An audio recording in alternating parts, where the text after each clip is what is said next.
अस्सलाम वालेकुम दोस्तों, क्यूबरनेटिस के अगले लेक्चर के साथ आपके सामने हाजिर हूँ। इस लेक्चर में हम कंपोनेंट्स के बारे में बात करेंगे कि क्यूबरनेटिस के कौन से ऐसे इंपॉर्टेंट कंपोनेंट्स हैं जिनका पता होना आपके लिए ज़रूरी है। तो स्टार्ट करते हैं अपनी स्लाइड्स के साथ। API version. एपीआई वर्जन एक इम्पॉर्टेंट चीज़ है। जब भी आप किसी सॉफ्टवेयर के ऊपर काम करते हैं और अगर वो एपीआई बेस्ड हो तो उसका वर्जन एक अहम किरदार अदा करता है। इसी तरह जो क्यूबरनेटिस का इकोसिस्टम है, इसके अंदर एपीआई वर्जन का बहुत ही अहम किरदार है। यानी आपकी जो एप्लीकेशंस हैं, आप जो एप्लीकेशंस डिप्लॉय करते हैं क्यूबरनेटिस के ऊपर, या आप अपनी एप्लीकेशंस के साथ क्यूबरनेटिस को मैनेज कर रहे हैं या किसी सॉफ्टवेयर के साथ इंटीग्रेट कर रहे हैं, तो ये एपीआई वर्जन की बेस पे होगा। So this field refers to a API which is being used to create the Kubernetes object being defined। जो ऑब्जेक्ट हमने रिक्वेस्ट की है, क्या उसी API वर्जन के लिए रिक्वेस्ट की है। Kubernetes provide various APIs that enable you to create different Kubernetes object। मुख्तलिफ ऑब्जेक्ट के लिए आपको मुख्तलिफ वेरियस आपको Kubernetes के API वर्जन मिलेंगे। API version V1 contains many of the core objects। गौर करिएगा, API version V1 is usually considered the first stable release by Kubernetes। Another popular API version is Apps V1, which adopts objects from V1 and provides functionality such as deployments and replica sets। API version में अगर आप जाके देखें तो आपको alpha नज़र आएगा, beta नज़र आएगा, स्टेबल नज़र आएगा, V1 नज़र आएगा, एप्स V1 नज़र आएगा, ऑटो स्केलिंग V1 नज़र आएगा, बैच V1 नज़र आएगा, बैच V1 बेटा 1 नज़र आएगा, certificates dot Kubernetes dot IO slash V1 बेटा 1 नज़र आएगा, एक्सटेंशन स्लैश V1 बेटा 1 नज़र आएगा, पॉलिसी V1 बेटा 1, पॉलिसी V1 बेटा 1। ठीक है जी। फिर उसके बाद आर बैक ऑथराइजेशन डॉट के एटेस डॉट आईओ स्लैश V1। अब गौर करिएगा, ये आपको मुख्तलिफ ऑब्जेक्ट्स के साथ मुख्तलिफ किस्म के आपके ये जो आपके नज़र आ रहे हैं एपीआई वर्जन्स आपको लगाने होंगे, और वो नज़र आ रहा होता है आपको कैसे लगाने हैं। अच्छा जी, पॉड क्या चीज़ है? Pod is the smallest execution unit in Kubernetes. आपने कोई भी प्रोग्राम चलाना है अपने क्यूबरनेटिस क्लस्टर के ऊपर, एक सॉफ्टवेयर चलाना है, डिप्लॉय करना है, कोई फंक्शन चलाना है, तो उसकी एक ही शक्ल होगी, वो है पॉड। यानी आप उसको एज अ पॉड उसके अंदर डिप्लॉय करेंगे। इट इनकैप्सुलेट्स वन और मोर एप्लीकेशंस। हमने बड़ा तफसील से पढ़ा था डॉकर के अंदर कंटेनर्स के बारे में कि कंटेनर्स एक या एक से ज़्यादा एप्लीकेशंस को इनकैप्सुलेट करने के काम आता है। ठीक है जी। यहाँ पे हम बात कर रहे हैं कि ये एक या एक से ज़्यादा कंटेनर्स को इनकैप्सुलेट कर सकता है, या आप इसको कह सकते हैं एप्लीकेशंस। हम हर एक कंटेनर को एक एप्लीकेशन कंसिडर कर रहे हैं। पॉड्स एफिमेरल होते हैं नेचर में, यानी ये टेम्परेरी होते हैं। एफिमेरल का मुराद है जब ये चल रहे हैं तो नज़र आ रहे हैं, ख़त्म हो गए तो ख़त्म हो जाएंगे और कोई चीज़ इसके अंदर सेव नहीं होगी। इफ़ द पॉड और the node it is on fails, Kubernetes can automatically create a new replica of that pod to continue operations। और ये कब करता है? जब आप पॉड को अंडर डिप्लॉयमेंट चलाएंगे। अब डिप्लॉयमेंट आगे आएगा, वो भी देखते हैं। अच्छा जी, पॉड चलाने के लिए आपके पास ये उसकी YAML फाइल है। देखिए, ये कोई इतनी बड़ी साइंस नहीं है। अक्सर लोग ये सोचते होंगे यार ये बड़ा मुश्किल लग रहा है, ये कैसे होगा। मैं आपको बड़ा इजी अल्फाज में बताऊं, kubernetes.io हेल्प आपके पास मौजूद है। हज़ारों आपके पास इस वक्त गाइडलाइंस मौजूद है जहाँ से आपने YAML कॉपी करना है, जैसा हमने पिछले एक सेशन में पॉड बनाते हुए किया था। इसी तरह का YAML था, उसको कॉपी पेस्ट किया, अपने पास चला दिया और वो चल गया। तो एग्जैक्टली आपने इसी तरह करना है। अब इसमें ये कहता है इसमें कि API वर्जन क्या है, आपको नज़र आ गया। API वर्जन इसका V1 है। काइंड क्या है जी? पॉड है। मेटा डाटा में उसका नाम क्या है? इंजनएक्स। स्पेसिफिकेशन में कंटेनर के लिए कौन सा इमेज चाहिए उसको बनाने के लिए, तो ये कहता है जी उसका नाम है इंजनएक्स। उस इमेज का एक्चुअल जो पूरा नाम है, सॉरी, ये कंटेनर का नाम है इंजनएक्स और ये इमेज का नाम है। और ये बाय डिफ़ॉल्ट अगर इस तरह नाम लिखेंगे तो ये डॉकर से उठा के ले आएगा। पोर्ट्स में ये कहता है जी कौन सी पोर्ट पे आपका पॉड पब्लिश होगा, यानी ये जो कंटेनर है ये किस पोर्ट पे लिसनिंग मोड पे होगा और फिर पॉड भी उसी पोर्ट पे होगा। सो दैट इज़ पोर्ट 80, क्योंकि NGINX आपका पोर्ट 80 पे लिसनिंग मोड पे होता है। और याद रखिएगा, एप्लीकेशन जिस पोर्ट पे लिसनिंग मोड पे हो उसी को आपने एक्सपोज करना है कंटेनर पोर्ट के अंदर जाके यहाँ पे। अब अगर मैं इसको यहाँ से कॉपी करूँ, यहाँ से एग्जैक्टली सेम, और अपने क्यूबरनेटिस क्लस्टर पे जाके इसको पोस्ट करूँ, तो मैं इसको फ़ौरन ही वहाँ पे डिप्लॉय कर लूँगा और ये एज़ इट इज़ डिप्लॉय हो जाएगा। शर्त ये है कि ये वर्जन सही होना चाहिए, ठीक है जी, ये पोर्ट सही होनी चाहिए और ये नाम ऑलरेडी कहीं एग्जिस्ट ना करता हो इस पॉड का, इस नेम स्पेस में, ठीक है जी। अब सर्विस क्या चीज़ है? सर्विस हमने बात की थी, समझा था हमने जब बात की थी CNI की, तो उस वक्त मैंने आपको सर्विस की भी एक एब्स्ट्रैक्शन लेयर बताई थी। सो एक लॉजिकल एब्स्ट्रैक्शन है जो डिप्लॉयड ग्रुप ऑफ पॉड्स को लॉजिकली सेग्रीगेट कर रहा है। All perform the same function. For example, आपके पास एक पॉड है जो कि babarzor.com है, दूसरा है learneasy.pk, तीसरा है osfp.org.pk, चौथा आपका कुछ और हो सकता है। अब ये 4 पॉड्स हैं या 4 सेट ऑफ पॉड्स हैं, तो इनके ऊपर जब भी आपने बाहर से ट्रैफिक लानी है तो इनको आप लॉजिकली एक सर्विस के साथ अटैच करेंगे, जो इन चारों को अलग-अलग सर्विस होंगे। एक सर्विस का नाम हो सकता है इनोविस्टा, दूसरी सर्विस का नाम हो सकता है OSFP, तीसरी सर्विस का नाम हो सकता है बीजी, चौथी सर्विस का कुछ और नाम हो सकता है सेम क्लस्टर में, और उसी के थ्रू आप उसका नेटवर्क पूरा डिफाइन करेंगे। A service enables a group of pods which provide specific functions. ये उनको ग्रुप ऑफ पॉड्स को इनेबल करेगा और उसी हिसाब से आप इसको सर्विस को प्रोविज़न करेंगे और आप नेक्स्ट में अपना जो क्लस्टर है उसके ऊपर ट्रैफिक लाएंगे तो इस सर्विस के थ्रू वो आएगा। और हमने तफसील से देखा था कि भाई आपके पास जब ट्रैफिक पब्लिक से आती है तो वो किस राउट से होती होती आपके पास पॉड पे आती है। तो service is one of the route. Her service को एक यूनिक IP एड्रेस मिलता है और सर्विस एक पोर्ट पे लिसनिंग मोड पे भी होती है। अब सर्विस का अगर आप देखें, यहाँ पे 2 मुझे नज़र आ रहे हैं यहाँ पे सर्विसेज के। एक है आपकी सर्विस जिसका नाम है वर्डप्रेस, जो वेब सर्विस है, और दूसरी आपकी सर्विस अगर आप गौर करें तो उसका नाम है MySQL, ठीक है जी।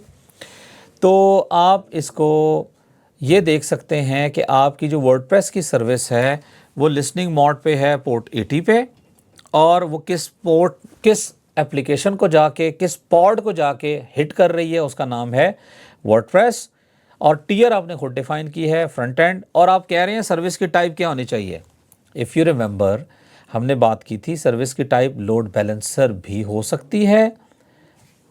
शर्त यह है कि आप पब्लिक क्लाउड प्रोवाइडर के पास हों या आपने अपना कोई ऐसा लोड बैलेंसिंग का टूल लगाया हो जिसकी बेस पे आप अपने लोकल एनवायरनमेंट में वर्चुअल लोड बैलेंसर बिल्ड कर सकें। अगर है तो आप लोड बैलेंसर और उसका IP स्कीम वहाँ कॉन्फ़िगर करेंगे और आप लोड बैलेंसर ले सकते हैं। लेकिन जो सबसे ज़्यादा रिकमेंडेड है मेरी नज़र में, that is called cluster IP। कौन सी है? टाइप होनी चाहिए क्लस्टर IP, और आप टाइप के आगे लिखेंगे क्लस्टर IP। यहाँ हमने कहा क्लस्टर IP नन, ठीक है, इसको छोड़ दें। लेकिन यहाँ पे हम क्या कह रहे हैं, टाइप की जगह, लोड बैलेंसर की जगह हम लिखेंगे क्लस्टर IP। तो this is something you can run in your environment. अगर इसको मैं कॉपी करूँ एग्जैक्टली सेम जाके, तो ये आपके पास सर्विस इनेबल हो जाएगी। लेकिन इससे पहले मुझे डिप्लॉयमेंट या पॉड चाहिए होगा, या डिप्लॉयमेंट चाहिए होगी, या पॉड चाहिए होगा जो इस सर्विस को रिक्वेस्ट करे, उस पॉड को रिक्वेस्ट करे कि भाई ये सर्विस मैंने इनेबल कर दी है, मुझे पॉड डेटा देना शुरू कर दे। डिप्लॉयमेंट क्या है? If tells Kubernetes, it tells Kubernetes how to create or modify instances of the pod that hold a containerized application. Interesting बात है ये। डिप्लॉयमेंट एक सेट ऑफ पॉड्स होते हैं। मिसाल के तौर पे आपने एक डिप्लॉयमेंट क्रिएट की और आपने कहा यार ये डिप्लॉयमेंट जो है ना मेरी, इसमें मैंने वर्डप्रेस ऐड करना है और मुझे एट अ टाइम 3 पॉड्स चाहिए, उसके मेरे पॉड्स स्केलेबल होने चाहिए, मिसाल दे रहा हूँ। तो आप डिप्लॉयमेंट करेंगे 3 होंगे, यानी फिर उसके रेप्लिका सेट में आप कहेंगे 3, और तीनों के आगे सर्विस लगेगी और वो ऑटोमेटिकली लिसनिंग मोड पे होगा। सो ये एक किस्म की एक और लेयर है पॉड के आगे जो इसको सिक्योर करती है इस बात से कि पॉड अगर किसी वजह से डिलीट हो जाए तो आपकी डिप्लॉयमेंट मेक श्योर करेगी कि पॉड का रेप्लिका सेट यानी एक पैसिव कॉपी साइड पे पड़ी हुई है कहीं पे, और जब भी मेन एक्टिव पॉड आपका डिलीट होगा तो रेप्लिका सेट उसके साथ रिप्लेस हो जाएगा और आपकी ट्रैफिक ख़राब नहीं होगी, आपकी सर्विस डाउन नहीं होगी। इस वक्त दुनिया में ये सबसे ज़्यादा ये प्रोसेस इस्तेमाल हो रहा है, और इस प्रोसेस में अगर आप बात करें तो क्यूबरनेटिस इसी की बेस पे ये कहता है कि आप एज अ डेवलपर डिफाइन करें अपने रिक्वायर्ड रिसोर्सेज का डिज़ायर्ड स्टेट, और क्यूबरनेटिस उस डिज़ायर्ड स्टेट के साथ मैच करेगा। मैं एज अ डेवलपर कह रहा हूँ डिज़ायर्ड स्टेट एक पॉड चाहिए और ये डाउन नहीं होना चाहिए, ये उसको मैच करेगा। ठीक है जी, क्यूबरनेटिस का ये काम है। लेकिन जब मैं इसको डिप्लॉयमेंट के साथ करूंगा तो ये मेक श्योर करेगा कि रेप्लिका सेट उसके अंडर हो, यानी इसके साथ नीचे रेप्लिका सेट, किसी भी वजह से ये एप्लीकेशन पॉड डिलीट हुआ तो रेप्लिका सेट उसकी जगह ले लेगा, और ये लेस देन 3 सेकंड में होगा। Less than 3 second, it's quite fast, very fast, और इसकी बेस पे आपकी एप्लीकेशन अप एंड रनिंग रहेगी। फिर उसके बाद ये एक और इंपॉर्टेंट काम करता है। डिप्लॉयमेंट में हो सकता है आपकी सेट ऑफ एप्लीकेशंस हों, एक से ज़्यादा पॉड्स हों, और आप ये चाहते हैं कि मेरी वर्जनिंग जो है सॉफ्टवेयर की वो मैं इसके ज़रिए मैनेज करूं, तो आप क्या करेंगे? आप ये करेंगे कि आप उसको नई डिप्लॉयमेंट को रोल आउट करेंगे, और रोल आउट का प्रोसेस बड़ा मज़ेदार होता है कि पुरानी डिप्लॉयमेंट पड़ी हुई है, नई जब तक नया वर्जन रोल आउट हो जाता है, लिसनिंग मोड पे आ जाता है, लिसन करता है, और वो पुरानी को बंद करेगा और नई पे ट्रैफिक ले आएगा। ये नॉर्मल वर्जन है।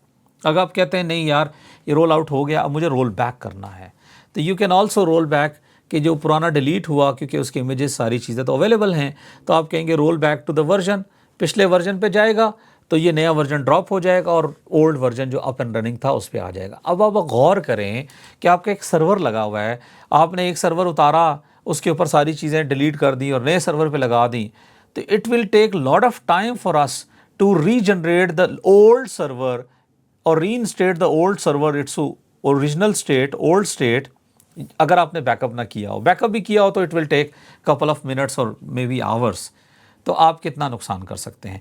This function, deployment function, gives us a very very very unique functionality कि भाई रोल आउट किया, नहीं पसंद आया, रोल बैक करो, पुराने वर्जन पे आ जाओ, and this will work like in seconds. Fantastic, ये आपके लिए ज़रूरी है। मैं ये रिकमेंड करूंगा जब भी जाएं, 2 वजूहात पे डिप्लॉयमेंट यूज़ करें। 1 is replica set automatically, number 2 is your roll out and roll back option. उसके बाद ये डिप्लॉयमेंट का अगर आप देखें तो ये आपको यहाँ पे दिखा रहा है वर्डप्रेस माईसीक्वल की एप्लीकेशन जो हमने देखी थी।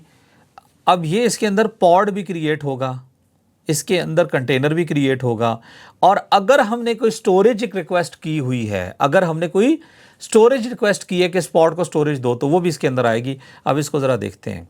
अब गौर करें, डिप्लॉयमेंट की काइंड में API वर्जन एप्स v1 आ गया, काइंड आ गई डिप्लॉयमेंट, मेटा डाटा में उसका नाम आ गया, लेबल्स में जी ये वर्डप्रेस की ऐप के साथ, ठीक है जी, इसका लेबल है।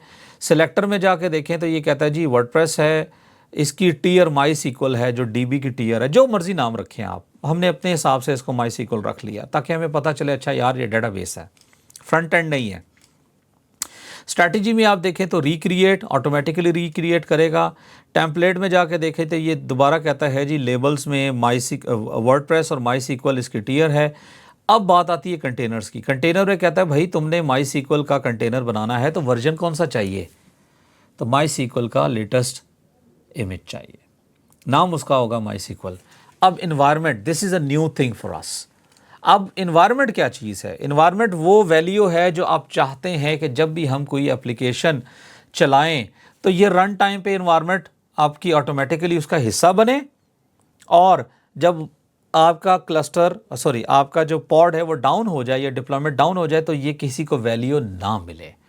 This is one of the very important feature of security for our applications. यानी अब आप हार्ड कोर नहीं करेंगे अपनी एप्लीकेशंस के अंदर, उसकी कॉन्फ़िगरेशन में उसका यूज़र नेम पासवर्ड अब आप इन्वायरमेंट में देंगे। तो ये ख्याल करें, ये कह रहे हैं माईसीक्वल रूट पासवर्ड। इंटरेस्टिंग है ना। और उसको भी हम कहाँ से लेंगे ये मैं आपको थोड़ी देर में आगे जाके बताऊंगा। इसको हम लेंगे सीक्रेट के सेक्शन से। सीक्रेट एक ऐसा सेक्शन है जहाँ पे आप स्टोर कर देते हैं अपने सीक्रेट्स को, जब चाहिए वहाँ से ले लेते हैं, ठीक है जी, और नहीं चाहिए तो वहाँ पड़े हुए हैं और सीक्रेटली पड़े हुए हैं, हर बंदा उसको एक्सेस नहीं कर सकता। और वो एज अ इन्वायरमेंट वेरिएबल आपकी एप्लीकेशन के साथ रन टाइम पे आ जाएगा। जब रन टाउन टाइम होगा, जब वो एप्लीकेशन डाउन होगी तो वो अपनी जगह पे चला जाएगा और nobody is able to access your environment and nobody is able to access your username and password unless that person is also having access to the same cluster। वो आपका एडमिन होगा या आपके क्लस्टर का कोई डेवलपर होगा। तो इसमें अगर आप देखें तो ये कह रहा है भाई सीक्रेट कहाँ से लेना है तुमने, ये वैल्यू उसने कहा इसका नाम है MySQL पास और की पासवर्ड है, पासवर्ड ही ले चाहिए ना हमें, हमने कहा जी रूट पासवर्ड, तो उसकी की क्या होगी पासवर्ड। फिर ये कह रहा है कंटेनर के स्पॉट पे चलाना है, तो हमारा 3306 MySQL चलता है, नाम उसका क्या होगा कंटेनर का MySQL। अब स्टोरेज चाहिए हमें उस कंटेनर के अंदर डेटा स्टोर करने के लिए। अगर तो आप चाहते हैं कि स्केलेबल हो तो भाइयों ये जो स्टोरेज है ना, ये आपकी होनी चाहिए रीड राइट मैनी। ये पीवीसी के अंदर जाके आपको इसको डिफाइन करना पड़ेगा, रीड राइट मैनी यानी RWX। लेकिन अगर सिंगल मशीन पे जिस तरह मेरा लैपटॉप है जिस पे मैं चाहता हूँ ये कर लूँ, that is fine, go for read write once. और रीड राइट वंस आपकी जो स्टोरेज है, जो आपकी लोकल स्टोरेज है, वो आपको उसको सपोर्ट करती है, ठीक है जी। रीड राइट मैनी के लिए हमने बात की थी सेल्फ स्टोरेज होगी, NFS होगी, NAS होगी, या कोई ऐसी स्टोरेज जो फाइल सिस्टम के तौर पे आपके इन्वायरमेंट पे अवेलेबल हो, वो रीड राइट मैनी के तौर पे आप RWX के तौर पे ले सकते हैं। वॉल्यूम्स में ये कह रहा है जी ये मेरा परसिस्टेंट वॉल्यूम क्लेम, ठीक है, और उसका नाम क्या है और क्लेम का नाम क्या है। सो इस फाइल को अगर हम चलाएं और उससे पहले हमने ये अपना जो स्टोरेज वाला मामला है परसिस्टेंट वॉल्यूम क्लेम वाला ये फिक्स किया हो, तो we shall be able to run through this file. चलें आगे चलते हैं। अब डिप्लॉयमेंट आपकी आ गई वर्डप्रेस की, पिछली कौन सी थी, पिछली डिप्लॉयमेंट थी आपकी MySQL डेटाबेस की। अब एग्जैक्टली उसी तरह डिप्लॉयमेंट उसकी कैटेगरी है, वर्जन API का आपने देखा था क्या है, नाम उसका वर्डप्रेस है, ऐप का नाम वर्डप्रेस होगा। सेलेक्टर में अगर आप देखें तो इसका फ्रंट एंड हो गया है, रिक्रिएट इसकी स्ट्रैटेजी है, ठीक है जी। अगेन ये टेम्पलेट में ये कह रहा है कि ये फ्रंट एंड है, वर्डप्रेस है। स्पेसिफिकेशन में ये अब ये कह रहा है भाई मेरा इमेज वर्डप्रेस 6 FPM होगा। FPM इंजन के लिए हम इस्तेमाल करते हैं and it's a good one. WordPress आ गया, वर्डप्रेस DB होस्ट, क्या नाम है उसका, जो भी नाम था यहाँ पे हम देखते हैं इसका नाम क्या है जी MySQL, ठीक है, इसका नाम क्या है DB होस्ट MySQL, तो आपने DB होस्ट यही देना होगा MySQL, ठीक है। ये वैल्यू MySQL नहीं, वर्डप्रेस MySQL ये है आपका DB होस्ट, सॉरी ये याद रखिएगा। यहाँ पे कह रहा है जी वैल्यू ये वाली है। अच्छा जी DB पासवर्ड, कहते हैं पासवर्ड मैं यहाँ नहीं बताऊँगा, अब तुम जाओ MySQL पास की फ़ाइल में और वहाँ पे पासवर्ड की उठाओ और वहाँ से DB पासवर्ड मिलेगा और ऑटोमेटिकली ये आपका डेटाबेस भी आपके इस पॉड के साथ कनेक्ट हो जाएगा और अब आपका वर्डप्रेस का पॉड डेटाबेस के साथ डायनेमिकली बात कर सकता है, क्योंकि आपने वो वैल्यूज़ यहाँ पे एंटर नहीं की, वो ऑलरेडी बैकएंड पे कॉन्फ़िगर्ड हैं। और वो कहाँ पे कॉन्फ़िगर्ड हैं, ये सीक्रेट की स्टोर में पड़ा हुआ है। कंटेनर पोर्ट 80, पहले क्या थी 3306। अच्छा वर्डप्रेस आपका एप्लीकेशन है। वॉल्यूम माउंट में ये कह रहा है कि जी अगर आपने किसी जगह वॉल्यूम माउंट करना है तो याद रखिएगा एग्जैक्टली वही बात कि अगर ये स्केलेबल होगा, एक पॉड से आप 2, 3, 4 में जाएंगे तो ये वॉल्यूम होना चाहिए रीड राइट मैनी RWX। अगर आपने एक ही मशीन पे रखना है, आपको पता है, तो फिर आप रीड राइट वंस कर सकते हैं। और एग्जैक्टली उसी तरह परसिस्टेंट वॉल्यूम क्लेम और उसका क्लेम का नाम, तो ये इस तरीके से आप उसको एक्सेस कर लेंगे। अब सीक्रेट एक स्टोर है जो मैं काफ़ी देर से आपको कहता आ रहा हूँ। सीक्रेट ऐसा स्टोर है जिसके अंदर आप ऐसे ऑब्जेक्ट को स्टोर करते हैं जिनका सेंसिटिव डेटा है। मिसाल के तौर पे आपका पासवर्ड, आपका टोकन, आपकी कोई की, आपका RSA या SSH का कोई की आपकी, ठीक है। ये इन्फॉर्मेशन आप पॉड के अंदर डालेंगे तो ये ख़तरनाक होगी। तो ये कहता है such information otherwise needs to be put in the port specification और in a container image which is dangerous. मिसाल के तौर पे मैंने कंटेनर इमेज बनाया और अब मैंने अपने इन्वायरमेंट का पासवर्ड उसमें डाल दिया और कहीं पब्लिक में रख दिया। अब जो भी आएगा उसके अंदर से, इमेज के अंदर से मेरे इन्वायरमेंट का पासवर्ड निकाल लेगा। सो ये प्रैक्टिस है बड़ी ख़तरनाक। और ये प्रैक्टिस कौन सी है? ये प्रैक्टिस है जिसको हम कहते हैं इनसिक्योर प्रैक्टिस। जो आपके पास है ना 12 फैक्टर ऐप्स का कॉन्सेप्ट, उसमें ये कहता है कि आपका जो पासवर्ड है वो कहीं की स्टोर में सेव होना चाहिए और वो कभी भी कॉन्फ़िगरेशन का हिस्सा नहीं होना चाहिए।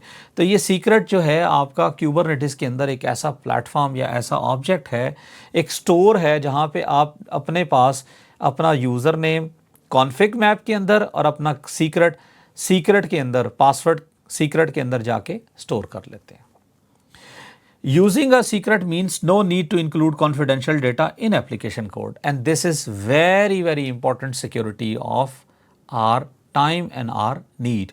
जो आपकी नेक्स्ट जनरेशन ऐप है उनके अंदर ये सारे कॉन्सेप्ट, स्पेशली 12 फैक्टर ऐप्स का कॉन्सेप्ट हमें लाजमी चलाना होता है। अच्छा जी, सीक्रेट कैसे बनेगा? सीक्रेट बनाने के लिए कह रहा है जी kubectl create secret generic my secret from.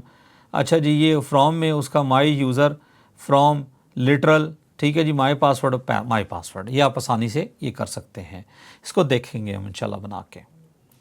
Ingress क्या चीज़ है? इफ़ यू रिमेंबर हमने डिस्कस किया था collection of routing rules govern how external users access services in Kubernetes cluster in a typical application. In a typical Kubernetes application. Pods run inside a cluster. Load balancer runs outside a cluster. Ingress कहाँ होगा? Load balancer कहाँ होगा? बाहर होगा Kubernetes से। और ingress कहाँ होगा? लोड बैलेंसर उसको राउट करेगा। तो ये राउटिंग रूल है बेसिकली कि भाई मेरे पास रिक्वेस्ट आई, जाओ इसको भेजो सर्विस फलानी के पास, सर्विस वहाँ नीचे जाके पॉड के साथ कनेक्ट करेगा and you are connected with your application. Ingress with management of SSL interesting है। अब ये एक मेरा ब्लॉग था जिसके ऊपर ये कुछ स्पेसिफिक रिक्वायरमेंट थी और ये मैंने वहाँ पे लगाई थी। तो test.com आपके पास इसका नाम है, लेकिन ब्लॉग का नाम कुछ भी हो सकता है। अब अगर आप गौर करें तो चूंकि ये इंग्रेस है तो ये नेटवर्किंग को रिक्वेस्ट करेगा। API वर्जन कौन सा है? नेटवर्किंग वाला। टाइप क्या है? इंग्रेस। ब्लॉग का नाम बिजी ब्लॉग। ये बेसिकली ब्लॉग का नाम नहीं है, ये मेरे इंग्रेस का नाम है। अच्छा, एक्मी ACME TLS ट्रू कह रहा है और मेरा सर्विस प्रोवाइडर सर्ट मैनेजर कौन है भाई यहाँ पे? Let's encrypt. ये हो सकता है आप लोगों के लिए नई बात हो, but let's encrypt one of the very very famous आपका SSL सर्टिफिकेट मैनेजर है। इसको हम सर्ट मैनेजर कहते हैं और मैं मेनली रिकमेंड करता हूं कि इसको आप अपने पास यूज़ करें, फ्री ऑफ कॉस्ट यूज़ करें। और जब आप क्यूबरनेटिस क्लस्टर में इसको लगाएंगे तो ऑटोमेटिकली ये आपके क्यूबरनेटिस क्लस्टर के साथ मैप करके आपकी रिन्यूअल भी करेगा बहुत सी आपकी इस तरह की सर्टिफिकेशंस की।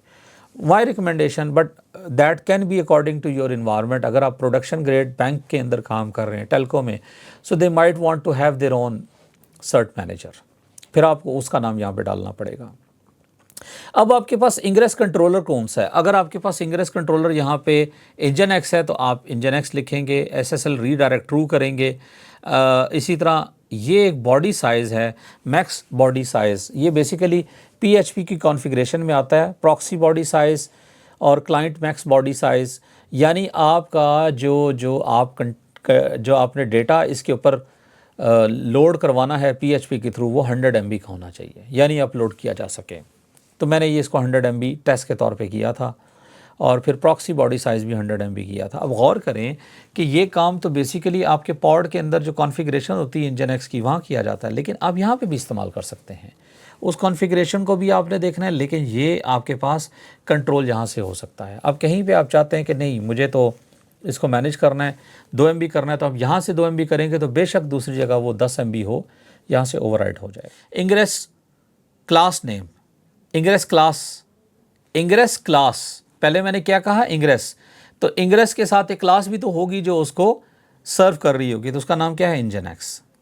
फिर इंजन-एक्स में ये रीराइट टारगेट दे रहा है, तो बिल्कुल जी दे रहा है, ठीक है। और ये कहाँ पे लेके जा रहा है, स्लैश के ऊपर, यानी मेन वेबसाइट पे लेके जा रहा है। आप यहाँ पे रीराइट में स्लैश करके पेज भी कर सकते हैं।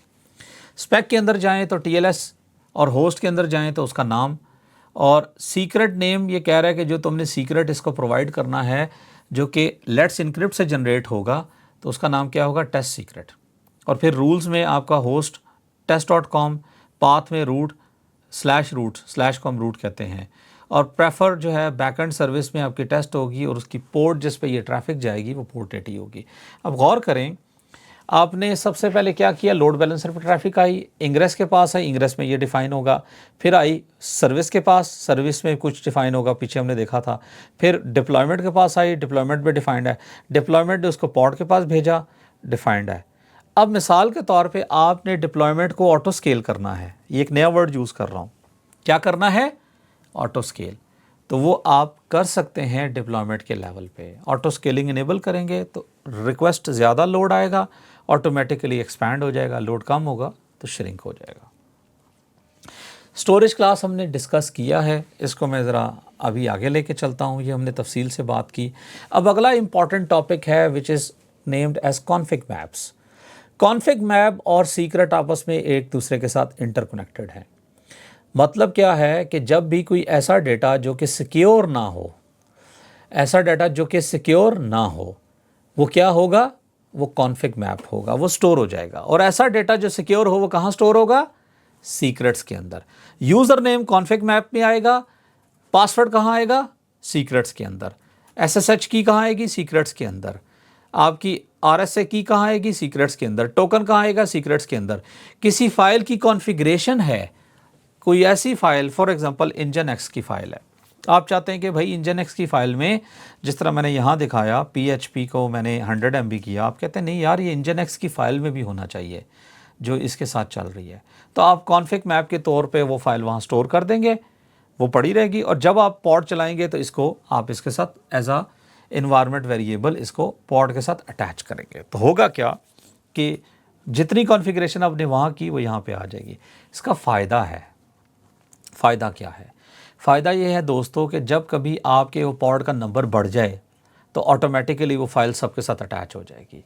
और अगर आपने चेंज करना है तो आपने सारे पॉड्स में जाके चेंज नहीं करना, आपने मैनुअल कुछ नहीं करना, आपने सिर्फ कॉन्फिग मैप पे चेंज करना है और नई अटैच फाइल उसके साथ अटैच हो जाएगी। तो इसकी डिफरेंट कॉन्फ़िगरेशन वो मुख्तलिफ़ तरीके से इसके ऊपर काम करती है। ये कॉन्फिग मैप भी आपके पास है फ़ाइल, इसमें आप देखें तो इसका टाइप कॉन्फिग मैप है, और इसके अंदर मुख्तलिफ़ ऑप्शंस हैं। ये अगर आप देखें तो गेम प्रॉपर्टीज़ फ़ाइल के टाइप में जाके बता रहा है कि प्लेयर मैक्स लाइव्स 5 और इस तरह का। ये प्योरली कॉन्फ़िगरेशन है उस कॉन्फ़िगरेशन है उस फाइल की या उस एप्लीकेशन की जो हम उसके साथ अटैच कर सकते हैं। ठीक है दोस्तों, यहाँ पे रोकते हैं, अगला सेशन में इंशाल्लाह अगली डिस्कशन में लेके चलूँगा। अल्लाह हाफ़िज़।